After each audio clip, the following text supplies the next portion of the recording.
नमस्कार, स्वागत है आप लोगों का हिंदी साहित्य विवेचना में। तो आज की इस वीडियो में हम डिस्कस करेंगे HPLT टेट के प्रश्न पत्र को। तो चलिए शुरू करते हैं वीडियो को। तो पहला प्रश्न है, 1992 में दंगे जैसी स्थिति से निपटने के लिए इनमें से किस बल की स्थापना की गई थी? तो मुझे लगता है इसका सही जवाब option B, rapid action force होना चाहिए।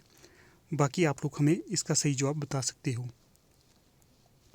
अगला प्रश्न है 149, इनमें से किस अधिनियम को भारतीय दंड संहिता भी कहा जाता है? तो ये होगा विकल्प ए, IPC। अगला प्रश्न है, इनमें से किस राज्य से झारखंड की सीमा नहीं लगती? तो ये होगा विकल्प डी, मध्य प्रदेश। अगला प्रश्न होगा, BCCI के वर्तमान में अध्यक्ष कौन है? तो ये होगा विकल्प ए, सौरभ गांगुली। अगला है, वर्तमान में भारतीय रिजर्व बैंक के गवर्नर कौन है? तो ये होगा विकल्प बी, शक्तिकांत दास। अगला है 145, भारत के राष्ट्रीय सुरक्षा सलाहकार कौन है? तो ये होगा विकल्प डी, अजीत डोभाल। अगला प्रश्न है 146, मिसाइल परीक्षण के लिए प्रयोग किए जाने वाला डॉक्टर अब्दुल कलाम द्वीप किस भारतीय राज्य के तट के समीप है? तो ये होगा विकल्प बी, ओडिशा। अगला प्रश्न है 139, हिमाचल के किस जिले में लिंटन मेमोरियल स्थित है? तो इसका सही जवाब होगा विकल्प ए, सिरमौर। अगला प्रश्न है 140, गीत गोविंद के लेखक कौन है? तो ये होंगे विकल्प बी, जयदेव। अगला है, मास्टरमाइंड की आत्मकथा है? तो ये होगी विकल्प सी, विश्वनाथ आनंद की। और ये हैं चेस से जुड़े हुए अर्थात शतरंज से जुड़े हुए खिलाड़ी। अगला प्रश्न है 142, वर्ष 1905 में बंगाल विभाजन के समय भारत का वायसराय कौन था? तो इसका सही जवाब होगा विकल्प ए, लॉर्ड कर्जन। अगला प्रश्न है, सौर मंडल का सबसे चमकीला ग्रह कौन सा है? तो ये होगा विकल्प ए, शुक्र। अगला है 136, हिमाचल का प्रसिद्ध लक्ष्मी नारायण मंदिर किस जिले में स्थित है? तो ये होगा चंबा में।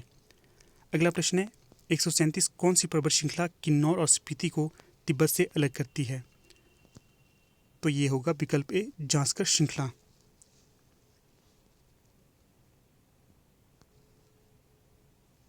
अगला प्रश्न है 138, रोंगटोंग जल विद्युत परियोजना हिमाचल प्रदेश के किस जिले में स्थित है? तो ये होगा विकल्प सी, लाहौल एंड स्पीति में। हाँ दोस्तों, यहाँ पर बता दूं, अगर आप लोगों को किसी प्रश्न में डाउट है तो आप हमें कमेंट बॉक्स में बता सकते हो।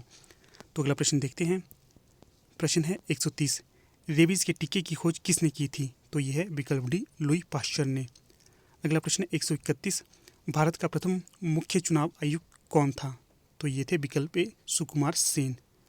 अगला प्रश्न है 132, भारत के वर्तमान में रक्षा मंत्री कौन है? तो ये होगा विकल्प बी, राजनाथ सिंह। और ये है बीजेपी पार्टी से संबंधित। अगला प्रश्न है 133, निम्नलिखित में से कौन सा प्रोटीन नाखूनों में पाया जाता है? तो ये होगा विकल्प ए, कीरेटिन। अगला प्रश्न है 134, पुष्कर मेला कहाँ पर आयोजित किया जाता है? तो ये किया जाता है विकल्प बी, राजस्थान में। अगला प्रश्न है, मानव रक्त का pH मान कितना होता है? तो ये होता है विकल्प ए, 7.4। अगला प्रश्न है 126, भारत में कितने उच्च न्यायालय स्थित हैं? तो ये है 25, विकल्प ए।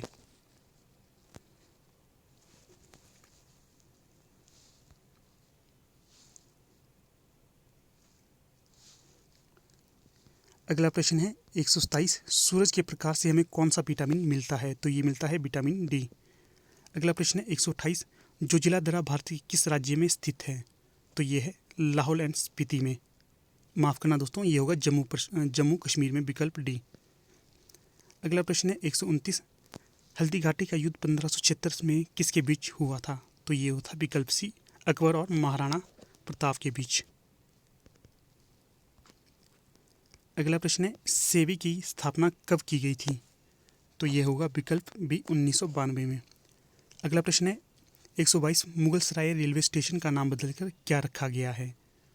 तो ये रखा गया है विकल्प सी, दीनदयाल उपाध्याय जंक्शन।